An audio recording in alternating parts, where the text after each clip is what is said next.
Okay, so I'm going to replace this vacuum breaker on this faucet because it leaks pretty bad. See that? So I'm going to take that off, put a new one on.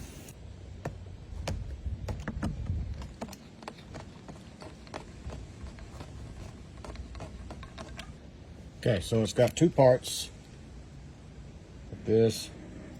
So the thing goes down in there, but it leaks at the top. It doesn't seal. So here's the new one.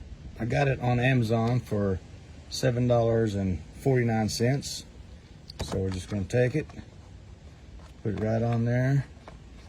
Should be able just to snug it up, hand tight, and it'll work perfectly.